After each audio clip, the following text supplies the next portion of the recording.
senador Rogério Marinho. Bom, estamos no período de discussão da matéria em apreciação. Item único da ordem do dia de hoje, desta sessão do Congresso Nacional, projeto de lei do Congresso de número 40, abre créditos extraordinários para ministérios e transfere recursos para estados, Distrito Federal e municípios.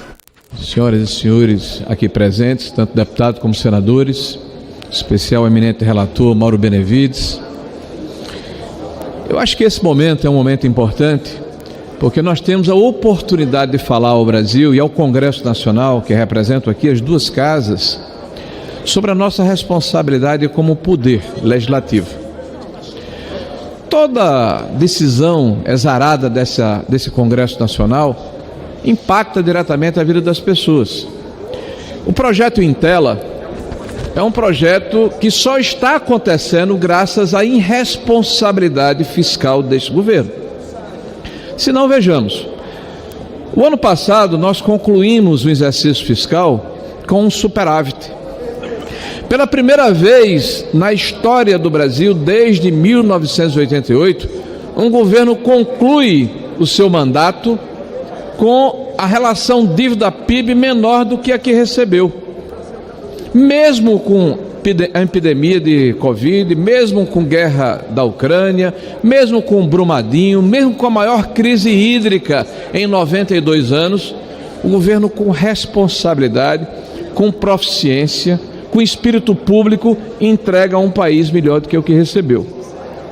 Na virada do ano, com a PEC da transição ou PEC da gastança, nós acrescemos mais de 160 bilhões de gastos orçamentários sem contrapartida de receita. Nós mudamos, por exemplo, o cálculo de remuneração dos dividendos da Petrobras e das demais empresas públicas de 65% para 40% dos lucros. E quem é o maior acionista? O governo federal.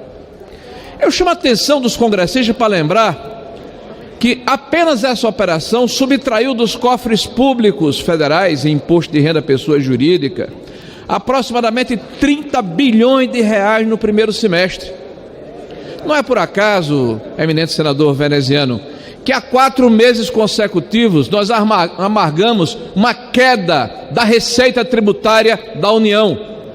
Irresponsabilidade, má gestão dos recursos públicos, aparelhamento da máquina pública, ataque às instituições, destruição da credibilidade e da previsibilidade da economia. Afinal, as agências de rating que pontuaram o Brasil numa situação diferenciada, o fizeram em função do que foi construído nos últimos 6 anos. As reformas da Previdência, a reforma trabalhista, a autonomia do Banco Central, o marco do saneamento, enfim, ações meritórias que permitiram que o Brasil se recolocasse no cenário internacional como um país bom para se investir, para se empreender. E qual é a mensagem que nós recebemos por parte deste governo? Ataque, desestabilização, tentativa de solapar o que foi construído arduamente, laboriosamente, para restabelecer a credibilidade do nosso país. Então não é por acaso que os municípios brasileiros, na sua unanimidade, basta perguntar a qualquer prefeito, tem saudade do presidente Bolsonaro. Porque o governo que saiu, mesmo baixando impostos, como foi o caso do IPI, 4 mil produtos tiveram 35% de redução. Conseguiu mês a mês, com todas as dificuldades, aumentar a arrecadação e, por via de consequência, redistribuí-los para os municípios brasileiros. Mais Brasil, menos Brasília, não era uma retórica, era uma realidade. E essa situação está se invertendo nos tempos atuais. Os municípios vêm aos nossos gabinetes, senhores deputados e senhores senadores, de pires na mão, para pedirem receitas, recursos que não precisavam no governo anterior.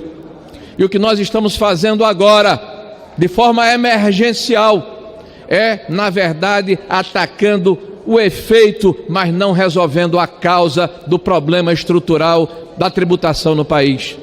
Este governo continua irresponsável do ponto de vista fiscal Esse governo continua trabalhando para solapar a máquina pública. Esse governo continua apostando no caos, no desperdício e no gasto indiscriminado sem a contrapartida da Receita.